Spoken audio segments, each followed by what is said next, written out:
Hi hello Shri Swami Samarth. सर्वांचं स्वागत आहे तुमच्या मनोरंजनाच्या हक्काच्या कट्ट्यावर. मी श्रेया तुमच्या सर्वांचं मनापासून स्वागत करते.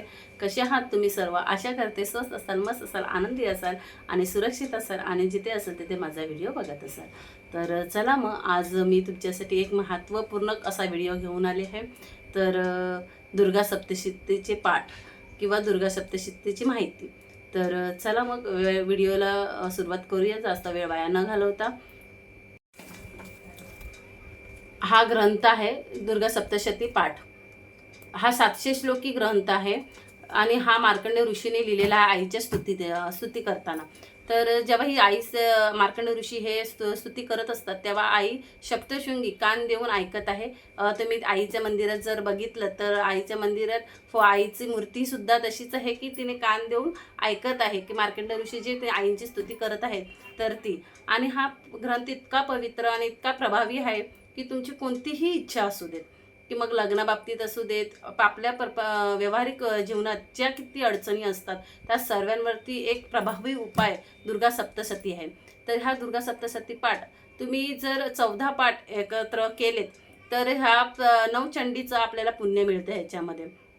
तर अशी ही दुर्गा सप्तशतीची माहिती आहे. ह्या पोथीचं महत्त्व आहे. आणि आता हे करायचं कसं, तर ही पोथी जेव्हा आपण वाचायला घेतो तेव्हा त्याच्या खाली आपल्याला त्या पोथीला एक ब्लाऊज पीस किंवा एक वस्त्र असं अंतरायचं आहे, हिरव्या किंवा लाल कलरचं. शक्यतो हिरवा कलरच घ्यायचा आहे, जेणेकरून आईला हिरवा कलर खूप प्रिय आहे म्हणून असं एक वस्त्र अंतरायचं आहे. नंतर पोथीला हळद कुंकू वगैरे लावायचं आहे, पाया पडायचं आहे आणि मग वाचनाला सुरुवात करायची. तर वाचनाला सुरुवात करताना आपल्याला पहिलं स्तवन वाचायला भेटतं. ते स्तवन वाचायचं आहे. स्वामींची एक माळ घ्यायची आहे, देवीचा नवरनव मंत्र एक वेळा म्हणजे एक माळ घ्यायचा आहे. त्यानंतर तुम्ही देवीचे 5 मंत्र दिलेले आहेत पहिल्याच पानावरती. ते 5 मंत्र बोलायचे आहेत आणि देव्या कवचपासून आपल्याला हे पुस्तक वाचायला सुरुवात करायची. देव्या कवचपासून जे सुरू करायचं तर क्षमा प्रार्थनापर्यंत आपल्याला ते पूर्ण वाचायचं आहे. आणि हे अशा रीतीने पूर्ण पार झाल्यानंतर क्षमा प्रार्थना वगैरे झाल्यावरती आपल्याला त्या पाठाचं पूर्ण व्यवस्थित त्याचं महत्त्व आणि त्याचं आपल्याला जितकं पुण्य मिळतं ते मिळतं आपल्याला ज्या ह्याप्रमाणे वाचलं तर. जर तुम्ही रोज वाचणार असाल तर तुम्ही 1 अध्याय 2 अध्याय ह्याप्रमाणे वाचू शकता. दुर्गा सप्तशतीचा पाठ पूर्ण वाचून झाला की आपल्याला सिद्ध कुंजिका स्तोत्र हे वाचायचं असतं. नित्यसेवेमध्ये दिलेलं आहे, हे बघू शकता तुम्ही.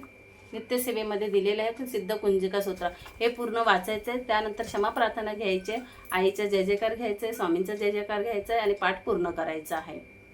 आता तुम्हाला मग प्रश्न पडला असेल, जेव्हा आम्ही रोज वाचायला घेऊ तेव्हा 1 अध्याय 2 अध्याय तुम्ही जो काय क्रम ठरवाल त्याप्रमाणे, तर तेव्हा पुन्हा देव्या कवच वगैरे वाचायचं का? तर हो, तुम्हाला रोज देव्या कवच वाचूनच नंतर अध्यायाला सुरुवात करायची.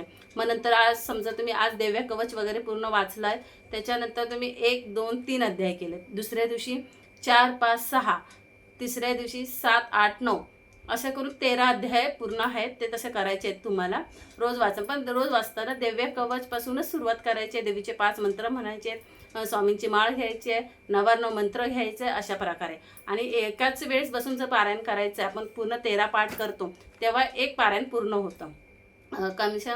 कमीत कमी जर तुम्ही पहिल्यांदा वाचायला घेतलात तर 1-2 तास 2 तास तर लागतातच लागतात. आणि जर तुम्हाला रोज वाचायला तुम्ही सुरुवात केली तर तुम्हाला 1 तासभर होऊन जातं, कारण की आपल्याला ते शब्द पाठांतर होतात आणि सवय होऊन जाते. आणि ह्याचा तुम्हाला एक मी गोड असा छान अनुभव सांगणार आहे की तो मी स्वतः वैयक्तिक घेतलेला आहे. तर सांगते मी तुम्हाला. जेव्हा माझं लग्न झालं तर आम्हाला जवळजवळ 3-4 वर्ष मुलं नव्हतं, तेव्हा मला केंद्रातूनच सेवा दिली होती दुर्गा सप्तशतीची. पाठ 1.25 महिना वाचायला सांगितलं होता मला. मी 1.25 महिना कठोरपणे व्यवस्थित वाचला होता तो. येऊन रात्रीचं मला तेव्हा मी जॉब वगैरे करायची, तर जॉब करूनसुद्धा मी रात्रीचं येऊन तो पुन्हा पाठ वाचायचा.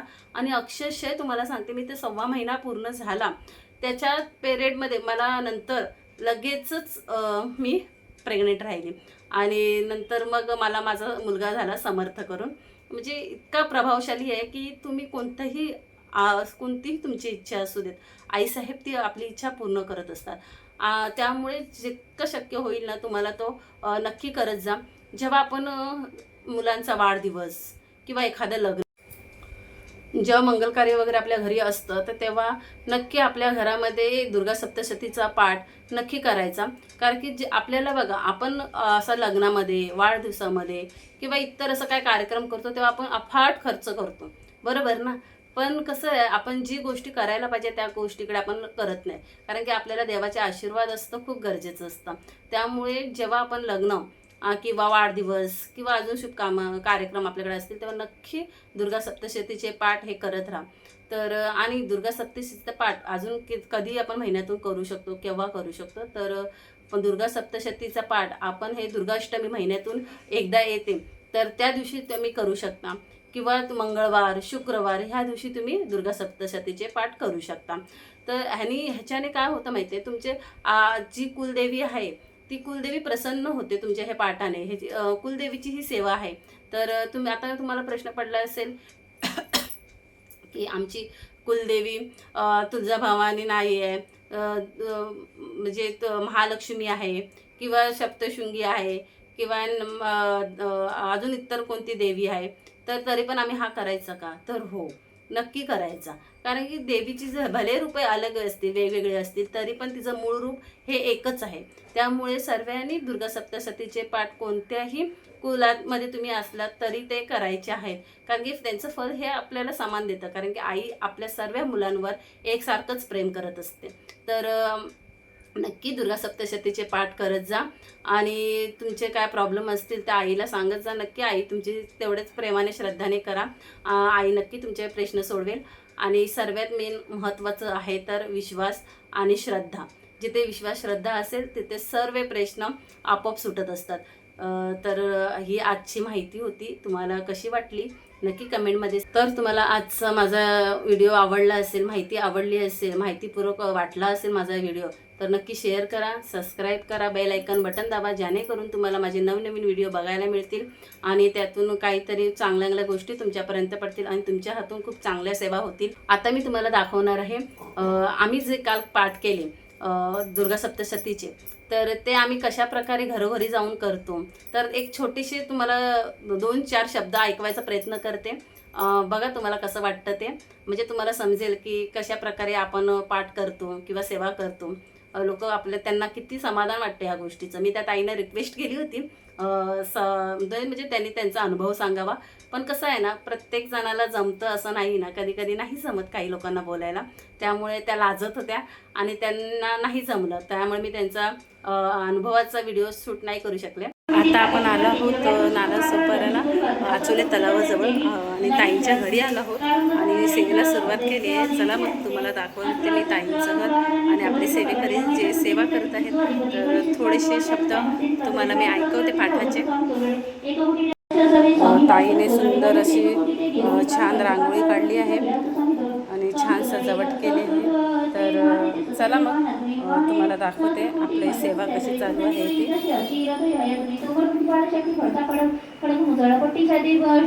अस्त्रशस्त्र प्रहार करती, कळवदाय देवी दुर्गेशी प्रहार करती, क्रूरदे घेरली देवी कन्या दैत्याने चालले युद्ध तुंबळ उठले दैत्य ते काही देवीशी शक्ती आणि ती भेगती पाशते काही मारती खडक कोणी ते उद्योग सर्व देवत्यांचे दुर्गा देवीची मारण्या क्रोधावली महादेवी दैत्य शस्त्रास्त्र थोडी थकली नाही, मुखमळाण नसे जरा शस्त्रात मारी दैत्यांशी सविती दृष्टी देवता वाहनच्या देवीची मनात वनवाद असा रणतसुर मारी विचारे बाई सोडून विश्वास सोडिता देवी सहस्र गण तक्षणी सहस्त्र होणी दैत्या सहस्रात्र मार तिरणी भरसा विंदी पालाने खडकपट्टीशी घेऊन सामना घेतली दैत्यांचा शूरवीर विलक्षण निर्भय देवीचे नीते वधुने असुराजना नगारी शंका आनंदी वाधवी. तुम्हाला आजचा माझा व्हिडिओ आवडला असेल, माहिती आवडली असेल, माहितीपूर्वक वाटला असेल माझा व्हिडिओ, तर नक्की शेअर करा, सबस्क्राईब करा, बेल आयकॉन बटन दाबा, जेणेकरून तुम्हाला माझे नवनवीन व्हिडिओ बघायला मिळतील आणि त्यातून काहीतरी चांगल्या गोष्टी तुमच्यापर्यंत पडतील आणि तुमच्या हातून खूप चांगल्या सेवा होतील अशी आशा करते. आणि लाईकचं बटन दाबायला विसरू नका. भेटूया अशाच पुन्हा एकदा नवीन चांगल्या माहितीबरोबर. तोपर्यंत स्वतःची काळजी घ्या, सुरक्षित राहा, आनंदी राहा आणि माझा व्हिडिओ बघत राहा. श्री स्वामी समर्थ.